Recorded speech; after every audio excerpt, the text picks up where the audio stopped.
अस्सलाम वालेकुम नाज़रीन, welcome to the late night show with Bilal Hussain. उम्मीद है आप खैरियत से होंगे और हमारा मुल्क इसी तरह शाद व आबाद रहे। आजकल गर्मी बहुत ही ज़्यादा चल रही है। अल्लाह पाक इस गर्मी में जो हमारे नौजवान, जो हमारे बुजुर्गान, जो बच्चे जो काम पे जा रहे हैं, मेहनत करने जा रहे हैं अपनों के लिए, अपने बच्चों के लिए, उनको अल्लाह पाक सेहत दे और इस तपती हुई गर्मी में कोई बारिशों का सिलसिला जारी हो जाए ताकि थोड़ी रहमत बरसे। बहुत ही गर्मी हो गई, आपको तो पता ही होगा, इस बात का इल्म होगा। और इसी के साथ साथ आपको हम अपने मेहमान के साथ मिलवाते चले हैं। आपका ताल्लुक़ फ़िल्म इंडस्ट्री से है, फ़िल्म में आप खासा एक एक्सपीरियंस रखते हैं और बहुत ही कम उम्र से फ़िल्मों में उनको दिलचस्पी है। आप फ़िल्में लिखते भी हैं, राइटर भी हैं आप, और आप फ़िल्म डायरेक्ट भी करते हैं, डायरेक्टर भी हैं। The none other Syed Basit Raza हमारे साथ मौजूद है। अस्सलाम वालेकुम। वालेकुम अस्सलाम। कैसे हैं बासित भाई? अल्लाह का शुक्र, आप सुनाएं। अल्हम्दुलिल्लाह। बासित भाई, वही टिपिकल सा सवाल पूछूंगा मैं आपसे, वही पुराना सवाल। हाँ, कैसे जर्नी स्टार्ट की? क्या क्या शौक था, कैसे स्टार्ट लिया आपने? जर्नी ऐसी थी कि जैसे बचपन में आपको एक हल्का सा जी। वो नहीं होता है, एक स्पार्क सा होता है कि यार कुछ करना है लाइफ में, कुछ बड़ा करना है, लेकिन पता नहीं होता कि क्या करना है। लेकिन अक्सर हमारे वालिदैन जो है वो वाला सेक्शन है वो डॉक्टर इंजीनियर से फिल कर देते हैं। लेकिन मेरा वो लेबल लगा देते हैं पहले वो से। लगा देते हैं पहले से लेबल ना। तो हमारे वही क्योंकि हर कोई, हर माँ बाप ये चाहते हैं उनका बच्चा जो है कामयाबी। ऐसे लेबल होता है ना, ये तो दिखता ही डॉक्टर है, ये है ही तो डॉक्टर है, ये पैदा होता है, ये तुम थोड़े से सूखे से होते इंजीनियर ही करोगे, ऐसे ही, इस तरीके से ना। तो बेसिकली मेरे फादर बहुत सारी फिल्में देखते थे, उनको अंग्रेजी मूवीज का बड़ा शौक था। तो हमारे घर में ना बहुत सारी डीवीडीज और जो है ना बहुत वो आती थी। तो जब मेरे फादर मूवीज देख रहे होते थे तो हम असल में जब एसी एक घर में होता है तो सब ऐसे ना एक कमरे में आके सो जाते हैं ना। सही। तो हम जब सो रहे होते थे तो मेरे पापा देख रहे होते थे मूवीज, तो मुझे भी बड़ा फैसिनेट करती थी कि यार ये बड़ी अच्छी चीज है और ये ना कभी मैं बनाऊंगा। लेकिन कभी मैंने घर वालों को इस तरह बताया नहीं कि मुझे इसमें थोड़ा दिलचस्पी है करने का। तो करता ये था मैं कि उनका फोन चुरा के मैं अपने भाई के साथ इस तरह पॉज प्ले करके ना थोड़ी छोटी छोटी चीजें बना लेता था। लेकिन वक्त के साथ साथ जो है ना बहुत मेरे कुछ दोस्त मिले, उन्होंने मुझे कुछ एडिटिंग वगैरह सिखाई। वो पीटीवी के एक डायरेक्टर थे, उनके बेटे थे, तो उनको वीडियो एडिटिंग आती थी। मैंने कहा कि यार तुम्हारी पीछे वीडियो चल रही है और पीछे म्यूजिक भी चल रहा है, ये कैसे हो रहा है?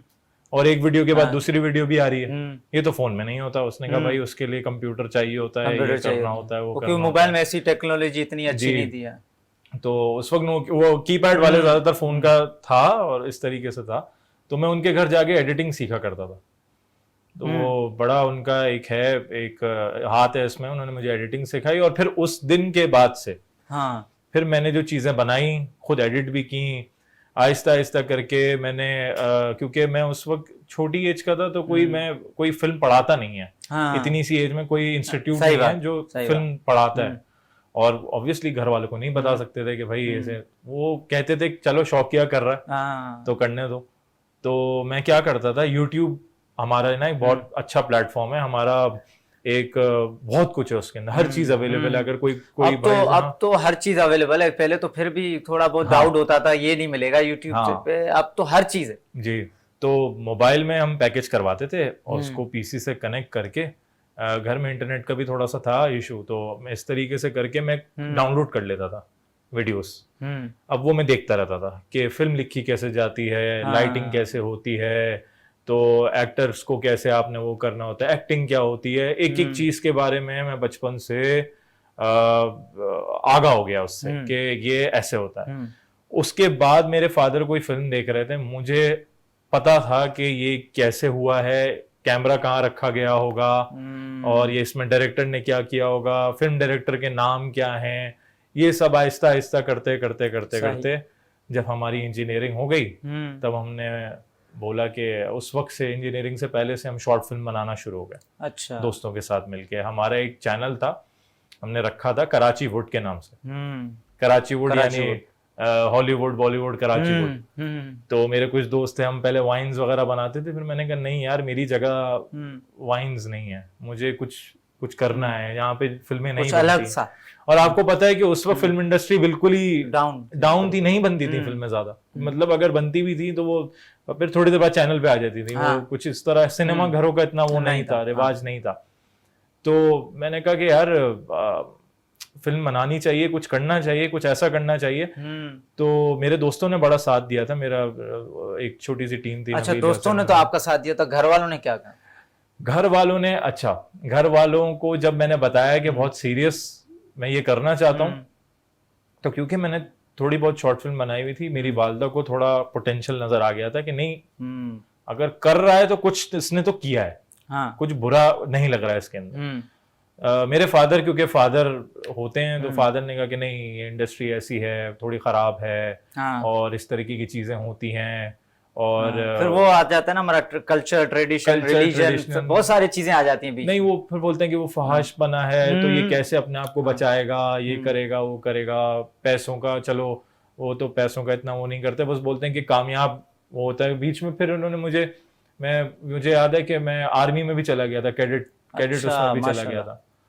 तो 1 साल मेरा वहां पर रहा, फिर मैं वहां से भी आ गया। मैंने कहा नहीं, मेरा नहीं है। तो फिर उन्हें समझ में आई थोड़ी सी कि भाई ये जिद्दी है, जिद्दी है अपने तो हार कब मानी आप? कब, कहाँ पे थे आप? पढ़ाई में किस वक्त कहाँ पे पहुंचे थे, और काम में किस वक्त, मतलब कहाँ तक पहुंचे थे जो माँ बाप ने कहा भाई बस यही कर लो, मर्जी है? फिर यूनिवर्सिटी स्टार्ट होने से पहले ही घर वालों को पता चल गया था कि बस अब ये यही पढ़ेगा। तो फिर मैं मीडिया में एनरोल हुआ, मीडिया में जो है मैंने फिर अपना शुरू किया सही तरह पढ़ाई। तो इस तरीके से उस वक्त फिर मैंने अपना टाइटन प्रोडक्शंस खोला था। टाइटन प्रोडक्शंस में फिर मैंने इसको स्मूथ उसको प्रोसेस में लेके आ गया कि हाँ अब ये है तो यही है। ठीक है। टाइटन प्रोडक्शन के हवाले से भी मैं पूछूंगा आपसे, पहले ये बताएं मुझे इसके अलावा कोई शौक? राइटिंग तो हो गई, फिल्म डायरेक्ट भी कर लेते हैं आप, इसके अलावा कोई ऐसा शौक है ऑन स्क्रीन में आऊं? हाँ, एक्टिंग का मुझे शौक था। मैं कभी कभार इस तरीके के रोल्स खुद करना चाहता हूँ जो मेरे दिमाग में मुझे ऐसा फील होता है कि मेरी पर्सनैलिटी से बहुत ज्यादा मिलता जुलता है।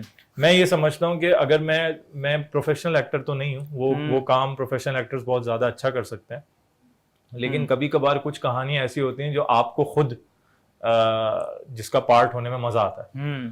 तो मैं वहीं तक ही एक एक्टर का शौक रखता हूँ। अच्छा। बस अपार्ट फ्रॉम डायरेक्टिंग और राइटिंग, मेरा एक्टिंग का एक है थोड़ा सा है। तो और स्पोर्ट्स में कोई दिलचस्पी? स्पोर्ट्स में पहले क्रिकेट खेलता था, मैं प्रोफेशनल क्रिकेट खेलते खेलते रह गया। अच्छा, कि हम लोगों के अंडर 19 अंडर 16 ट्रायल्स होते थे, तो उसके लिए भी प्रिपरेशन करते थे हम।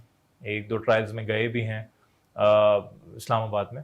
तो हम लोगों का इस तरीके से था, लेकिन वो लाइफ इस तरह, वो कैडेट और उसमें चला गया तो लाइफ ऐसी ट्रांसफॉर्म हो गई। अच्छा, मतलब खुद को शौक था, दिल नहीं भरा था? बहुत शौक था। मैं बाकायदा पाकिस्तान के हर मैच में बैठा होता था टीवी के स्क्रीन के सामने कि ये मुझे मिस नहीं करना, हर चीज बड़ा सीरियसली लेता था। अब जो है अब नहीं है ज्यादा।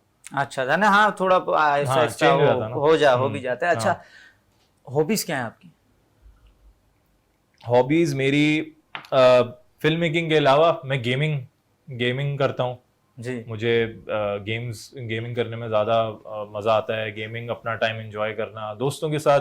मुझे आउटिंग का बहुत शौक है, ट्रैवलिंग का बहुत शौक है। बाकी फिजिकल फिटनेस। और इससे पहले क्या हॉबीज थी आपकी जब उससे पहले में थे? यूनिवर्सिटी से पहले? यूनिवर्सिटी से पहले गेमिंग, स्पोर्ट्स, हम क्रिकेट खेलते थे। क्रिकेट मैंने जो है यूनिवर्सिटी से थोड़ा सा पहले टाइम मिलना मुझे बंद हो गया, लेकिन हम क्रिकेट बड़ा उससे खेलते थे, बाकायदगी से क्रिकेट खेलते थे नाइट मैच। अभी आप वैसे पहले आप एक प्रोफेशनल लेवल तक क्रिकेट खेल चुके हैं, एक अच्छी क्रिकेट। अब क्या लगता है आपको, क्रिकेट ग्राउंड्स भी खत्म हो गए हैं और क्रिकेट खेल भी नहीं रहे ज्यादा लड़के, तो वीडियो गेम्स का दौर है, तो वो गेमिंग भी करनी चाहिए या स्पोर्ट्स? नहीं, आपकी जो फिजिकल, आपका जो स्पोर्ट होता है उसमें आपको पार्टिसिपेट करना मस्ट है। मतलब मैं ये देखता हूँ कि आजकल के बच्चे, पेरेंट्स भी इस चीज पे ध्यान नहीं देते कि वो मोबाइल फोन पकड़ा देते हैं, टैबलेट पकड़ा देते हैं कि ये रहो, और वो घर में अब सही बात। एक ठीक है, एक दुनिया आगे जा चुकी है, बच्चे को शुरू से इस चीज का आइडिया होना चाहिए, लेकिन हमारी बॉडी जो बिल्ड होती है, हमारे अंदर जो स्टेमिना बिल्ड होता है, हमारे अंदर भी बहुत सारी चीजें हैं जो आज जिस चीज का ख्याल रखना चाहिए। स्पोर्ट्स हमें सब्र देती है, मेंटली स्ट्रांग करती है, फिजिकली स्ट्रांग करती है, चोटें लगती हैं, हाथ गंदे होते हैं, हार जीत होती है, बहुत सारी चीजें, बहुत सारी। मैं ये समझता हूं कोविड के बाद कुछ ज्यादा हो गया है ना, ये कोविड के बाद से ऐसा हो गया कि प्रोटेक्टिव हो गए हैं बहुत ज्यादा लोग, कि थोड़ा ठहर गए, ठहराव आ गया है सबके अंदर कि नहीं, गैर जरूरी नहीं, बच्चों को पार्टिसिपेट करना नहीं, तो इस तरीके से होता है। और हालात भी तो ऐसे हो गए, और ग्राउंड्स भी काफी खत्म हो गए हैं, वो जो रौनकें होती थी ग्राउंड्स में वो अब नहीं रही। अच्छा, कंटेंट पे तो आप अपना तो बनाते हैं, दूसरों का भी देखते होंगे। जी जी। तो अभी फिलहाल आपका ये कंटेंट चल रहा है यूनिवर्स टाइप का, सुपर हीरोज टाइप का, तो आगे क्या कंटेंट बनाने का इरादा है?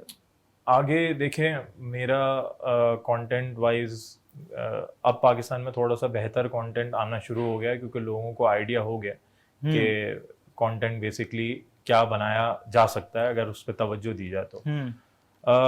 मैंने सुपर हीरोज इसलिए स्टार्ट किए थे कि यार यहाँ पे ज़्यादा रिवाज नहीं है और होने चाहिए, एक इस तरीके की चीज़ होनी चाहिए। अभी आगे मैं सोच रहा हूँ, अगर आपने वेब सीरीज़ वगैरह देखी हो, जैसे टीवीएफ बनाता है पंचायत वगैरह, इस तरीके की वेब सीरीज़ हो गई, जैसे सपने वर्सेस एवरीवन था, और ये इस तरीके की यूट्यूब पे जो सीरीज़ आती हैं वेब सीरीज़, तो मैंने सोचा है कि मैं टाइटन प्रोडक्शंस को ना मैं थोड़ी सी उस साइड लेके जाऊं, थोड़ा ग्राउंडेड रियलिटी की तरफ जो है ना, ड्रामा शोज बनाऊं, क्योंकि मैं चाहता हूं कि इन दी एंड यूथ कनेक्ट हो आपके साथ, यूथ कनेक्ट हो। और अभी बहुत सारा काम चल रहा है, अल्हम्दुलिल्लाह टीम मेरी काफ़ी बढ़ चुकी है, और एक हमारी वेब सीरीज भी आ रही है, हमने अभी कोलैबोरेशन किया है डूग्स लाइव के साथ। अच्छा, एक यूट्यूबर हैं डूग्स लाइव, बड़े हम्बल जेनरस आदमी है, उन लोगों के साथ एक वेब सीरीज बनाई है। आई होप अभी उसकी चल रही है, शूटिंग भी चल रही है, कंप्लीट होने वाली है आई गेस, और मैंने डायरेक्ट किए वो। टाइटन प्रोडक्शंस इन्वॉल्व है, इंसाइक्लोमीडिया हब इन्वॉल्व है इसके अंदर, एसोसिएट किया उन्होंने, और पूरी टीम माशाल्लाह से हम लोगों ने एक मेहनत की है, तो वो वेब सीरीज बहुत अच्छी है। इसका ट्रेलर वगैरह इंशाल्लाह आएगा, तो अभी ये पाइपलाइन में बहुत सारी चीजें हैं। जी इंशाल्लाह हम भी देखेंगे। अच्छा, आपका जो फील्ड है आपकी, और जो सिंगर्स हैं, रैपर्स हैं, उनकी फील्ड में भी ये चीज इन्वॉल्व हो गई है, और काफी जो जिनका काम कंप्यूटराइज है, एआई आर्टिफिशियल इंटेलिजेंस ज्यादा बढ़ गया है, ऐसे वेबसाइट धड़ा आते जा रहे हैं, जो इफेक्ट्स बना रहे हैं, ग्राफिक्स बना रहे हैं, हर चीज आपको बना के दे रहे हैं, तो एआई से आपको क्या लगता है कि आपके काम पे असर पड़ेगा? देखें, असर पड़ता है, ऐसा नहीं है कि मैं ये बोलूं कि नहीं आप इंसान को रिप्लेस नहीं कर सकते या इंसान को रिप्लेस कर सकते हैं। मैं ये समझता हूं कि जिसको डीपली काम करना होता है ना अपने काम के क्राफ्ट के अंदर, वो एक इंसान से बेहतर कोई नहीं कर सकता। आप एआई को 100 चीजें बोल दो, सही बात, लेकिन वो आपको कभी भी इतनी डिफरेंट चीज नहीं देगा। डिफरेंट चीज बिकती है। हर प्रोडक्ट, अगर बिलफर्स कोई सर्फ बेचता है, ठीक है, वो एड इसलिए बनाता है अपनी प्रोडक्ट को डिफरेंट दिखाने के। सही बात। एआई क्या करता है, एआई आपको सेम चीज प्रोवाइड करता है, थोड़ा तोड़ मरोड़ के वही चीज प्रोवाइड करता है, वही करता है। अभी तक ऐसा है। और दूसरा, अगर सब एआई वो करने लग जाएंगे तो इस तरह तो जॉब्स खत्म हो जाएंगे, ऑलरेडी कम्युनिटी कोलैप्स कर जाएगी। कौन पैसे कैसे बनाएगा? नहीं बना सकते ना। आपको पैसे की एक्सचेंज, लोगों को नौकरी पे रखना, ये सारी चीजें करनी पड़ती हैं कंपनी को चलाने के लिए। सही बात है। सही बात। आप एआई से कर लोगे, आप 10 बंदों या 20 बंदों का काम एक साथ एआई पे नहीं डाल सकते। आपको कोई ना कोई ह्यूमन पावर, ह्यूमन एनर्जी रखनी पड़ेगी अपने पास। तो मैं ये समझता हूँ कि अभी एआई हाँ आपको मदद कर सकती है, लेकिन रिप्लेस नहीं कर सकती। इवन एज एन आर्टिस्ट हम लोग भी जब स्क्रिप्ट या बहुत सारी चीजें कर रहे होते हैं तो कभी कभार एआई इन्वॉल्व होता है कि आप जो है कोई आइडिया देखना चाह रहे हो कि यार मैं कुछ इस तरह पोस्टर बनाना चाह रहा हूँ या कुछ मैं ऐसा देखना चाह रहा हूँ शॉर्ट, मुझे एआई जरा बना के देना। एआई बता देगा कि अगर आप लाइट यहाँ प्लेस करोगे तो शायद आपको ये शॉट मिल जाए। मेरा टाइम बचा, किया मैंने, सोचा मैंने। सही है, सही बात, क्यों सिचुएशन आपने बनाई, हाँ सारा वो फ्रेम आपने बनाया, हाँ पेपर वर्क एआई ने दे दिया कि भाई ये कर लेना। आपने जो सोचा है, मेरा ब्रेन पावर लगा ना, हाँ। मैंने सोचा, मैंने इमेजिन किया। उसको वो कहते हैं ना, वो प्रॉम्प्ट इंजीनियरिंग भी चल रहे हैं ना अब, कि आप अगर एक्यूरेट प्रॉम्प्ट उसको देंगे तो आपको वो एक्यूरेट बना के देगा। बिल्कुल, अब अगर वो सही नहीं देने वाला भी तो कोई जी। हो जिसको समझ होगी वही देगा ना प्रॉम्प्ट। आप नहीं दे सकते प्रॉम्प्ट, आपको क्या पता। ये भी क्या जरूरी है, ये कितना जरूरी है प्रॉम्प्ट इंजीनियरिंग? प्रॉम्प्ट इंजीनियरिंग देखें, अगर आप देख रहे हैं कि कोई चीज ग्रो कर रही है जैसे एआई, तो you need to learn about it थोड़ा सा, कि आपको आइडिया हो कि कल को अगर एआई से आपका पाला पड़ जाए, कोई कंपनी ऐसी हो जो एआई बेस्ड हो कि हम एआई को एक्टिवली यूज करते हैं, तो हाँ आपको थोड़ी बहुत इस तरीके से प्रॉम्प्ट इंजीनियरिंग आनी चाहिए। क्योंकि आप हल्का सा प्रॉम्प्ट इधर उधर करोगे, आप कोई चीज रिमूव कर दोगे, पूरी का पूरा प्रोडक्ट चेंज हो जाता है। ये प्रॉब्लम है एआई में। आपको वर्ड टू वर्ड प्रॉम्प्ट याद रखना है, थोड़ा सा भी हेर फेर होता है बिल्कुल एआई रिजल्ट चेंज कर देता है। अच्छा, ये प्रॉब्लम होती नहीं, है। हाँ सही बात है, सही बात है, मैंने खुद यूज किया, आप सही कह रहे हैं। अच्छा, कोई कंटेंट क्रिएटर आपको कोई पसंदीदा पाकिस्तान में से? पाकिस्तान में कंटेंट क्रिएटर्स मुझे हमारे जो एक बेकार फिल्म्स थे, मैं बेकार फिल्म्स को पहले बहुत देखता था। बेकार फिल्म्स का जो कॉमेडी थी वो बहुत आगे थी, और अब तो वो खैर उनका थोड़ा सा वो हो गया है। बाकी बेकार फिल्म्स को मैं बहुत देखता था। मैं मूरो को बहुत एडमायर करता हूँ, मूरो को बहुत एडमायर करता हूँ मैं, और जुनैद अकरम की पॉडकास्ट और ये वो बहुत सारी चीजें। तो हाँ, इस तरह के कंटेंट क्रिएटर्स हैं जो पाकिस्तान में। अच्छा, एक और सवाल मैं आपसे पूछूंगा कि एक अभी 6-8 महीने पहले की बात है कि एक हमारे मशहूर एक्टर हैं फहद मुस्तफ़ा, तो उन्होंने एक शो में, एक निजी चैनल के शो में बैठ के कहा था कि ये जो कंटेंट क्रिएटर्स हैं जो अपनी फैमिली को दिखा के पैसे बना रहे हैं, ब्ला ब्ला ब्ला, तो ये सवाल से आप क्या कहेंगे? वो क्या ऐसा नहीं कहना चाहिए किसी को पर्सनल? देखें, कहना नहीं चाहिए, लेकिन वो भी सही कह रहे हैं। एक बात है कि उन्होंने एक फैक्ट, देखें जो फैक्ट बात होती है, जैसे मैं अगर बोलूं कि इस दुनिया में 3% लोग शदीद बुरे हैं। सही है। अब जो 3% तबका होगा ना, उसको बुरा लगेगा क्योंकि उसको पता है कि ये बात सच है। मैं फैक्ट बात करूंगा कि 3% लोग बुरे हैं। हाँ, सच है, उनको सच जो लगेगा, अच्छा होगा, जो बिलीव करेगा कि मैं सही। अच्छा हूं, तो उसको बुरा नहीं लगेगा। ठीक है, उसको पता होगा अपने बारे तो फहद मुस्तफा ने किसी का नाम नहीं लिया, उसने एक बात की जो सच है। और मैं भी ये चीज बिलीव करता हूं कि देखें, कंटेंट जो भी है, देखें अब आप जो भी कंटेंट बनाएंगे, देखने वाले होते हैं।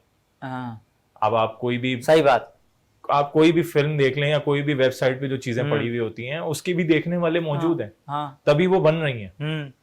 ठीक है, अब आर्ग्यूमेंट यहाँ पे आता है कि इस तरीके के यूट्यूबर्स या इस तरीके के कंटेंट क्रिएटर्स अगर आते हैं और फैमिली दिखाते हैं या कोई उनका अपनी मर्जी है, उनकी ऑडियंस की भी मर्जी है, उनकी मर्जी है, वो लोग कर रहे हैं तो वो लोग कर रहे हैं। इस तरीके से आप सबको जाके नहीं बोल सकते कि ये गलत है, ये गलत है, ये गलत है। सही, उनके अपनी व्यूवरशिप है। सही है, उनका एक अपना सर्कल है, उनका एक अपना सर्कल है, आपका एक अपना सर्कल है, हमारा एक अपना सर्कल है, अपनी अपनी ऑडियंस है। मैं ऑडियंस भी नहीं, मैं ऑडियंस पे बिलीव नहीं करता, मैं बिलीव करता हूँ कम्युनिटी पे। ऑडियंस पूरी मास ऑडियंस होती है, ठीक है। कम्युनिटी आपकी एक अलग होती है कि यार मेरे टाइटन प्रोडक्शंस के चैनल पे आपको ज्यादातर वो बच्चे दिखेंगे जो फिल्म मेकिंग करना चाहते हैं, जो इस तरीके का कंटेंट देखते हैं और ये वो, तो वो एक कम्युनिटी बिल्ड हो जाती है। सही है, मूरो की ऑडियंस मूरो से मुखलिस है, ऑडियंस मुखलिस नहीं होती, जो कम्युनिटी जो बिल्ड करते हैं ना वो मुखलिस रहती है आपके साथ।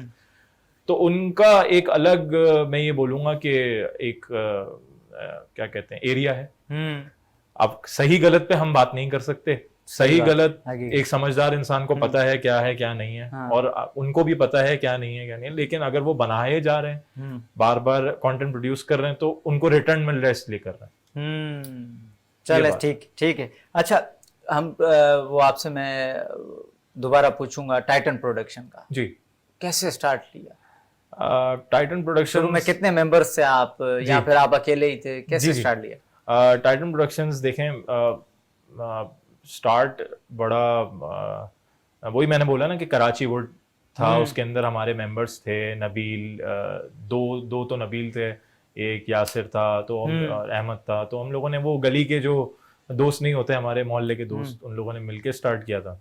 लेकिन मेरा थोड़ा सा आगे का प्लान था, तो फिर कराची वुड कन्वर्ट हुआ टाइटन फिल्म्स में। एक आपको मैं प्रोड्यूसर साहब कह रहे हैं कि ब्रेक का वक्त हुआ चाह रहा है, मैं आपको अच्छा। यहीं रोकूंगा। ब्रेक के बाद मिलेंगे आपसे, और सैयद बासित रज़ा से हम गुफ्तगू जारी रखेंगे। बड़ी मज़ेदार बातें कर रहे हैं उनके साथ हम, उनकी ज़िंदगी के हवाले से और उनके काम के हवाले से। ब्रेक के बाद हाजिर होते हैं। ब्रेक के बाद खुशामदीद, सैयद बासित रज़ा हमारे साथ मौजूद हैं। आपका ताल्लुक फिल्म इंडस्ट्री से है, फिल्म डायरेक्टर हैं आप, स्टोरी राइटर हैं, और बड़ी मज़ेदार उनके किस्से हैं।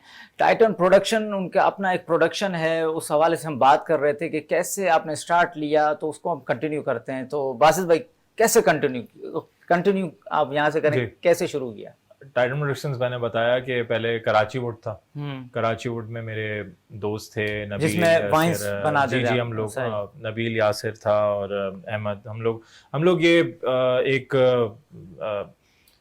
जो गली मोहल्ले के दोस्त नहीं होते, क्रिकेट खेलते थे साथ में, तो यार हम लोग कुछ करते हैं, ऐसे ही बनाते हैं, तो हम लोग फनी वीडियोस इस तरीके से बनाते थे जी। लेकिन वो मोहल्ले तक ही थी, मोहल्ले वाले जानते थे, इधर उधर भागते रहते थे, हर चीज करते रहते थे, लेकिन मेरा वही मैंने बताया ना कि मेरा एम दूसरा था। और बाकी आपके दोस्तों में से बस सिर्फ सपोर्टिव थे? हाँ, उनका कोई एम नहीं था? उनका ऐसा कोई वो नहीं था कि हाँ हमें भी फिल्म मेकिंग करनी है, इस फील्ड में कोई गोल नहीं था उनका? नहीं। तो मेरा कुछ अलग वो था, तो फिर इसको मैंने कन्वर्ट कर दिया टाइटन फिल्म्स में। सही है।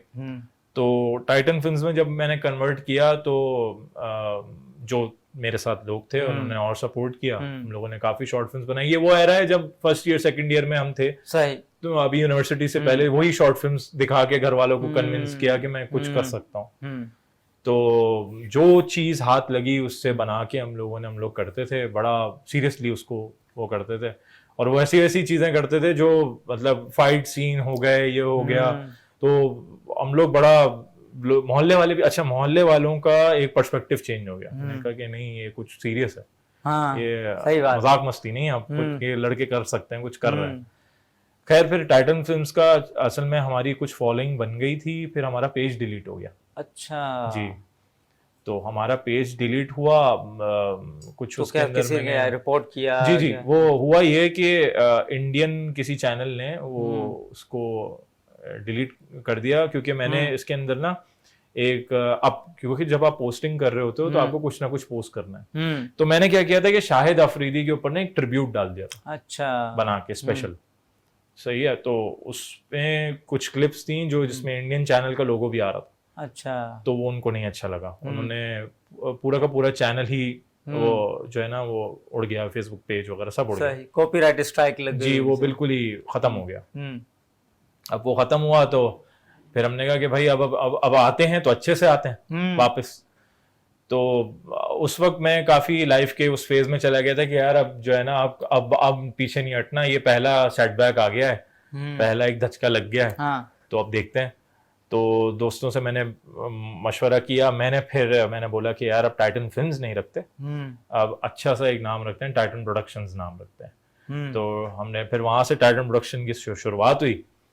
तो फिर हम लोग सुपर हीरो के ऊपर ही काम कर रहे थे, यूनिवर्स के ऊपर काम कर रहे थे अपने। तो इस तरीके से फिर दोस्त तो मेरे आपकी वो सीरीज है जी, सही है, रेड टाइटन रिडेम्पशन, हाँ रेड टाइटन डायमेंशन, जी डायमेंशन है जी, ओके। तो इसका कैसे आइडिया आया कि ये कहानी आपकी लिखी हुई है? जी। अच्छा, कैसे आइडिया आया, कैसे रेड टाइटन डायमेंशन जो अभी यूट्यूब पे स्ट्रीम हो रही है, वो एक ऑलरेडी एक सुपर हीरो का ना फिल्में हैं उससे कनेक्ट हुई है। लेकिन अगर ऑडियंस देखना चाहे सेपरेट तो हमने ऐसी बनाई है कि अगर कोई व्यूअर जाके देखेगा वो वेब सीरीज अच्छा, तो उससे समझ आएगी। सही। ये आइडिया वही जो सुपर हीरो यूनिवर्स हमने क्रिएट कर रहे थे, तो टाइटन प्रोडक्शन नाम पड़ा था जब हम सुपर हीरो की उस पूरी सीरीज में पहली फिल्म बना रहे थे। सही। हम वो बना रहे थे और हम क्लाइमेक्स शूट कर रहे थे, उस रात को पेज डिलीट हो गया था। अच्छा। हमारा पहला ट्रेलर जा चुका था उस पेज पे। तो फिर हम लोगों ने नए सिरे से फिर हम लोगों ने स्टार्ट किया था, जिसमें फिर हमारे सर एक इमरान अली डीना है, जीएफएक्स मेंटोर, तो उन्होंने भी हमें इनवाइट किया था। वो हमारी पहली फिल्म थी ऑल स्टार के नाम से। ऑल स्टार जी। फिर हमने ऑल स्टार 2 बनाई। ऑल स्टार में कुछ हमारे सीन्स वायरल हो गए थे कि हमने पहली दफा वीएफएक्स यूज किया है और जो है लड़कों ने मिलके एक सुपर हीरो फिल्म बनाई है। तो अच्छा, पाकिस्तान में पहली बार शायद? जी, पहली दफा। तो ये बड़ा एक अच्छा रिस्पांस मिला था, जिसपे हम लोगों ने ऑल स्टार्स 2 बनाई थी, क्योंकि मैंने इसको 2 पार्ट में ही सोचा था। मैंने कहा था कि स्टोरी इस तरह एंड करेंगे, फिर इसको आगे लेके जाएंगे। तो हम लोगों ने फिर मेरे टीम में दो लोग हैं जो मेन है। अच्छा। एक अरसलान है और एक अतीब है। तो हम तीनों का एक डिसीजन था कि इसको बनाना है तो स्ट्रॉन्ग तरीके से बनाना। फिर जो मेरे मोहल्ले के दोस्त थे वो भी इन हो गए, तो एक बड़ी टीम हमारे पास बन गई। तो हमें बड़ा फायदा हुआ इससे कि हम लोगों को साथ में चैलेंजेस फेस किए, साथ में हर चीज जो है ना फेस की। वो पेज डिलीट होना भी सब डिसऑर्ड हो गए थे, सबकी मेहनत थी। तो टाइटन प्रोडक्शन बनाने में इन सब का बहुत बड़ा हाथ है। अच्छा। Red Titan dimension all star और ऑल स्टार 2 में होने वाली चीजों का थोड़ा सा कनेक्टेड हुआ वर्जन, ठीक है। उसमें मेरा कैरेक्टर है जो मैं प्ले कर रहा हूँ, उसका नाम जहीर है। बस ये है कि ऑल स्टार 1 और ऑल स्टार 2 में जहीर ने कुछ डिसीजन लिए थे, जो डिसीजन का इसको वो भरना पड़ा है। अच्छा। जिस डिसीजन की बेस पे ये एक सीरीज है कि क्या उसको वो डिसीजन लेना चाहिए था, नहीं लेना चाहिए था। उसके अंदर कुछ फ्लैशबैक्स हैं जो एक्सप्लेन करती है ऑडियंस को ऑल स्टार 1 और 2 में क्या हुआ, तो ऑडियंस को ज्यादा कंफ्यूजिंग नहीं लगेगा। हाँ, रेड टाइटन डायमेंशन देखने के बाद अगर वो देखना चाहें तो ऑल स्टार 1 और 2 देख सकते हैं। मतलब एक होता है ना कि यार कुछ फिल्में ऐसी होती है ना जिनके प्रीक्वल आ जाता है कि अच्छा ये फिल्म तो आपने देख ली, आपको पता है इससे पहले क्या हुआ था। तो इस तरीके से देख सकते हैं। वो रेड टाइटन डायमेंशन का एक था कि अलग अलग डायमेंशन में जाके कि हमारी जैसी और भी दुनिया है, लेकिन वहां पे अलग है। जैसे एक अर्थ है, जैसे एक जमीन है, उसमें आप होस्ट हो, लेकिन अगर वो आप ट्रैवल करोगे इसी के बरक्स जमीन पे जाओगे तो शायद आप उधर होस्ट ना हो, बहुत अच्छे क्रिकेटर हो, सही बात, आपकी डिसीजन लाइफ में अलग हो। तो जहीर अलग अलग दुनियाओं में जाता है एक टीम बनाने के लिए, पैरेलल जो होता है ना, पैरेलल अर्थ्स में जाता है अपनी टीम बनाने के लिए, क्योंकि उसकी टीम वो यूज नहीं कर सकता ऑल स्टार वाली। तो इस तरीके की कहानी है, उसको एक अपनी टीम बनानी होती है। तो ये उस वेब सीरीज उस बारे में। अच्छा, आप पाकिस्तानी फिल्में तो देखते होंगे? जी, अब देखना स्टार्ट किए जब से अच्छी बनी। पाकिस्तान फिल्म इंडस्ट्री कितना तरक्की कर चुकी है आपकी नज़र में, और कितना होना चाहिए था जो कि नहीं है? अभी कम से कम 5 से 7 साल और लगेंगे हमें थोड़ा सा रोलिंग में आने के लिए। अभी मैं ये नहीं कहूंगा कि अभी मुझे बहुत अच्छा साइन नजर आया नबील कुरैशी की तरफ से। अच्छा। उन्होंने 17 दिन में, आई थिंक 17 या 21 दिन में नाबालिग अफराद शूट किए। नाबालिग अफराद 17 दिन में बनी है। तो मैं ये चाहूंगा कि और फिल्म मेकर्स इस तरीके से आए, इन्वेस्टर्स इस तरीके से ऑन बोर्ड हों, जो इस तरीके के ना रन एंड गन प्रोजेक्ट्स के लिए ना इन्वेस्ट करें, स्टोरीज के लिए इन्वेस्ट करें। अब 17 दिन में फिल्म बनना, दैट मीन्स शॉर्ट टाइम में फिल्म कंप्लीट हो जाना। अभी 2 साल हो गए शायद, मौला जट फिल्म आई, मौला जट आई है, अभी उम्र यार आई है, अभी उम्र यार से भी हमारा क्लोज जो है इंटरेक्शन रहा है, और इंशाल्लाह अभी हम लोग साथ में, मैंने उनकी टीम से हमारी बात हो रही है। देखें, कुछ एक्सपेक्ट कर सकते हैं। आपने देखी उम्र यार? जी, मैंने जाके देखी। कैसा लगा आपको? उनके मैं बहुत खुश हूँ, मैं बहुत खुश हूँ। देखिए, हमारे पास इन्वेस्टर्स नहीं थे। अब वो लोग ये बोल रहे हैं कि पाकिस्तान की पहली सुपर हीरो फिल्म है क्योंकि उनकी रीच है, तो वो ये कह सकते हैं। लेकिन हमने पाकिस्तान की सुपर हीरो फिल्म हम लोग बना चुके थे, तो ये हमारा इंटरेक्शन रहा, हमने ये बात उन्हें बताई, तो उन लोगों को बड़ा हैरानगी हुई। उन्होंने कहा आप लोगों ने, हाँ, हम लोगों ने फिर बताया कि ऐसा ऐसा है। तो वो बड़ा इम्प्रेस हुए। तो इस तरीके से, लेकिन अगर इस लेवल पे अगर देखा जाए तो हाँ, ये पाकिस्तान की पहली इस लेवल की सुपर हीरो फिल्म है। मैंने जाके देखी, एंजॉय की। कुछ चीजें थी जो वो हो सकती नहीं, लेकिन ये भी हमारी स्क्रीन पे आ गया, बहुत बड़ी बात है, और इसका सक्सेस आपको बता रहा है। अच्छा, आप उससे अगर कंपेयर करें बॉलीवुड से, बॉलीवुड से देखें, बॉलीवुड उनके भी इफेक्ट्स देखे होंगे आपने, और ये भी नहीं उस टक्कर के थे, ऐसी बात नहीं है। मैं उम्र याद देख के आया हूँ, कुछ चीजें ऐसी थी जो वाकई बहुत अच्छी थी, और इवन मौलाजट में भी ऐसी तो चीजें वहाँ थी। की तो एक एक फिल्म 400-400 करोड़ की बनती है। वही तो मैं कह रहा हूँ, अगर आपने अपने इस बजट में रहते हुए आपने अगर टक्कर दे दी, बहुत बड़ी बात है, बहुत बड़ी बात है। वहां पे ना फिल्म पे इन्वेस्ट करने का तरीका भी अलग है। अच्छा, वहां पे आपको फिल्म, आप पैसे ले, गवर्नमेंट भी देती है आपको पैसे, गवर्नमेंट फंडेड भी होती है। और वहां पे असल में इकोनॉमी ऐसी है, वहां पे लोग इतने, इन्वेस्टर्स बहुत हैं, पैसा देने के लिए बहुत सारे लोग हैं। यहाँ पे पैसा देने के लिए कम लोग हैं। आपके पास मतलब, हमारे पास प्रोड्यूसर मौजूद नहीं है। प्रोड्यूसर इतने सारे इंशाल्लाह आगे आएंगे। अच्छा, तो बासित भाई, शहर कराची जो शहर कायद है हमारे जी, इसकी के लोगों की बड़ी रूटीन खराब होती है जी। रात भर जागते हैं, दिन भर सोते रहते हैं, और आजकल 2020 के बाद तो हो ही ऐसा गया है। हाँ, आपकी कैसी है रूटीन? मेरा, क्योंकि हम फिल्म और एडिटिंग से ताल्लुक मेरा ज्यादा रहता है, तो उसमें आप 24 घंटा काम करते हो। हाँ, 24 घंटे। आप अगर जैसे एक चीज रखते हो, सॉरी, अगर आप ऐसे रखते हो कि अब जैसे ये टाइम है, मेरा डिनर टाइम है, ये अलार्म जो है ये डिनर टाइम है, तो मैं इस तरीके से जो है ना रखता हूँ अपना, कि मुझे अभी रेस्ट करना है, अभी डिनर टाइम है, अभी इस तरीके से ये करना पड़ता है हमारी फील्ड में। क्योंकि जब आप राइटिंग प्रोसेस में होते हो, आपको 4 घंटे पता नहीं चलते कहाँ। सही बात। और वैसे हिलना भी नहीं चाहिए, सारा वो आपका फोकस आउट हो जाता है, फोकस आउट हो जाता है, बिल्कुल। आप एडिटिंग पे बैठोगे, आप बोलोगे कि यार मैं ये 2 घंटे में कर लूंगा, 3 घंटे में कर लूंगा, आप सुबह उठ रहे हो तो फिर ऑटोमेटिकली आपकी रूटीन डिस्टर्ब हो जाती है। ये हमारी फील्ड से रिलेटेड है। हमारी फील्ड से रिलेटेड जब हम पढ़ रहे होते हैं, तो हमारे उस्ताद हमें बोलते हैं कि सोना लेटना सब भूल जाओ, ये नहीं। शूट 18 घंटे की चल रही होती है। अभी वो मैं बता रहा था, डूग्स लाइफ के साथ जो शूट हमारा चल रहा था, 24 घंटा शूट हुआ था। 24 घंटा विदाउट सोए, कोई रेस्ट नहीं। मतलब जैसे अगर 10 मिनट बैठ गए, डे नाइट, गर्मी से जो भी है, फिर रात में अलग शूट, और ये करते करते 24 घंटा शूट, इस तरीके से होता है। अब कराची में ना ऐसा है, लोग सरवाइव करने के लिए नाइट जॉब्स करते हैं। महंगाई इतनी बढ़ गई है कि लोग, नहीं, सही बात, वो ऐसा है कि नाइट जॉब्स भी कर रहे हैं, 2-2 जॉब्स कर रहे हैं। तो अब वो रूटीन तो फिर इस तरीके से होगा जो नहीं होना चाहिए। इसलिए हमारी जो कौम है वो इस सेक्टर में ग्रो नहीं कर पा रही, क्योंकि बंदा थक जाता है। सही बात। एक इंसान, उसके फिर कराची में आप ट्रैफिक जाम देखोगे, हम बोलते हैं ना कि इसके अंदर सब्र नहीं है, हॉर्न क्यों बजा रहा है। जब आप 2 जॉब्स करके आओगे, थोड़ी देर फैमिली के साथ निकलोगे, ट्रैफिक में फंस जाओगे, तो आपके अंदर इतना वो फ्रस्ट्रेशन क्रिएट हो जाएगी कि फिर वो एक सब्र और वो चीज खत्म हो जाती है। चाहे वो, अगर आप एक जॉब करके दूसरी जॉब पे ही क्यों ना जा रहे हो, तो जाहिर सी बात है उनको एक टाइम पे पहुंचना है। तो मैं इसलिए ये एडवाइस देता हूँ सबको, जो 24 घंटे काम कर रहे हैं, वो काम कर रहे हैं, थोड़ा सा टाइम अपने लिए भी निकालें, थोड़ा सा अपना चीजें सेट करें कि मुझे इस टाइम ये करना है, चाहे कुछ भी हो जाए, तो मैं ये बोलूंगा। और कुदरतन अल्लाह ताला ने एक रिलीजियस वाइज भी हमें 5 टाइम ब्रेक दिया है।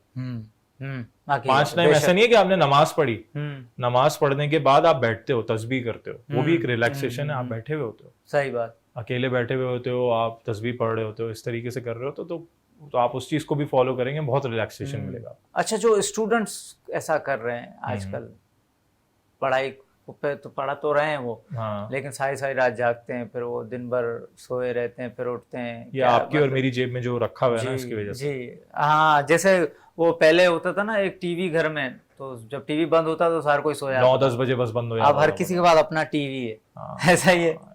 अच्छा, तो उनको क्या कहेंगे स्टूडेंट्स को?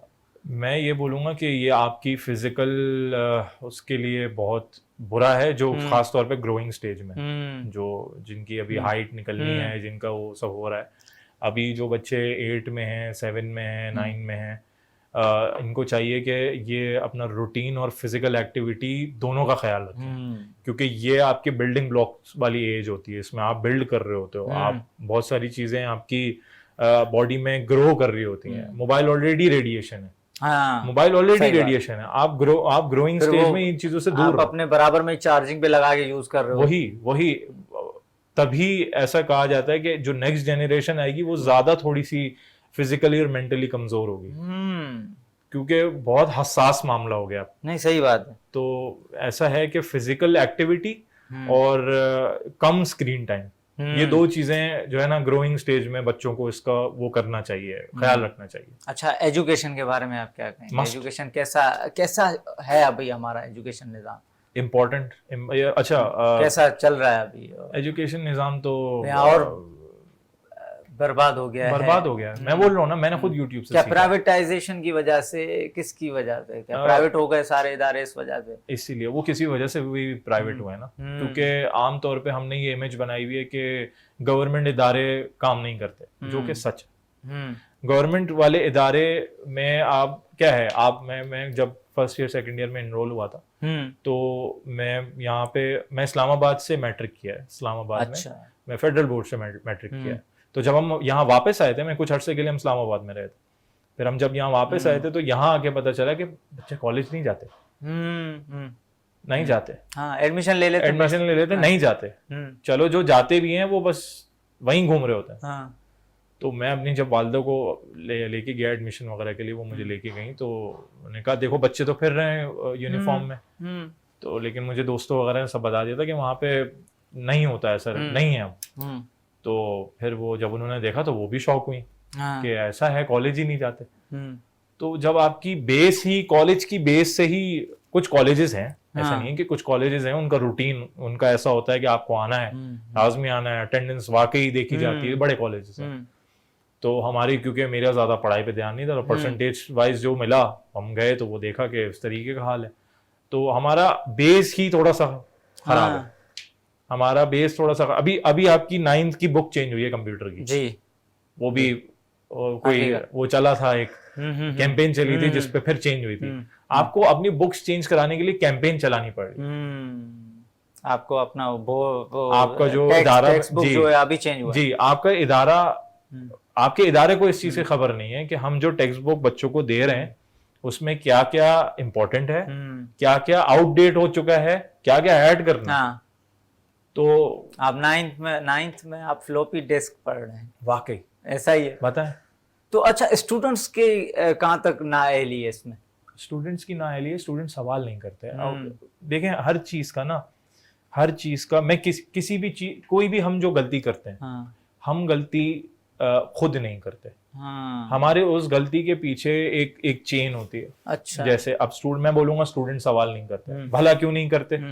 टीचर्स जो है वो आपको फिर एक अलग अंदाज से देखना शुरू कर देते हैं कि ये क्यों ओवर स्मार्ट बन रहा है, ये क्यों इतने सवाल कर रहा है। अब वो चलो सवाल नहीं करेगा, नेक्स्ट टाइम वो आपसे सवाल नहीं करेगा, उसकी देखा देखी 10 स्टूडेंट्स और सवाल नहीं करेंगे। चलो अब आगे बच्चे के अंदर, मतलब चलते चलते चेन बन जाएगी। हाँ, अब बच्चे के अंदर कॉन्फिडेंस की आ गई कमी, बच्चे के अंदर कॉन्फिडेंस की कमी आई, वो घर गया, घर पे उसने शिकायत की, घर वालों ने कहा नहीं कोई इतना बड़ा मसला नहीं है, पूछ लिया करो, ज्यादा ध्यान नहीं दिया बच्चे पे।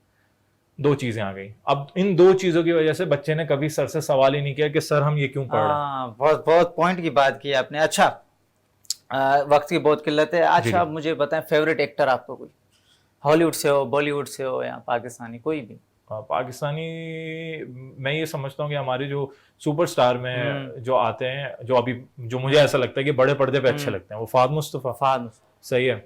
और एक्टर मैं बोलूंगा कि मुझे जो उस्मान मुख्तार है, वो बहुत, मैंने भी उनकी जब मूवी देखी तो उनके अंदर वेरिएशन बहुत है, मुझे बहुत। अच्छा, आखिर में कोई पब्लिक मैसेज दे दें आप हमें, 1 मिनट का, तो बस एंड करें। अच्छा, पब्लिक मैसेज ये है कि अपने आसपास जो लोग आपके साथ जुड़े हुए हैं, अगर वो आपको किसी भी तरीके से आपकी जिंदगी पे असर छोड़ते हैं, चाहे वो पॉजिटिव छोड़ते हैं, चाहे वो नेगेटिव छोड़ते हैं, उसको आप लेते हुए अपनी जिंदगी आगे बढ़ाएं, सही है, उससे बहुत कुछ सीखें। किसी ने क्या आपके साथ पॉजिटिव किया है तो लाइफ में पॉजिटिविटी बरकरार रखें, किसी ने आपके साथ नेगेटिव किया है तो उससे आप सीखें, उसको पॉजिटिव में तब्दील करें और अपनी ज़िंदगी को आगे बढ़ाएं।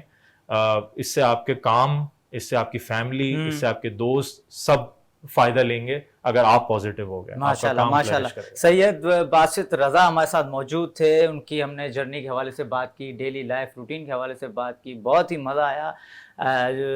फिल्म इंडस्ट्री के हवाले से बात की हमने, उनकी जो फील्ड है, फिल्म डायरेक्टर हैं आप, राइटर हैं आप।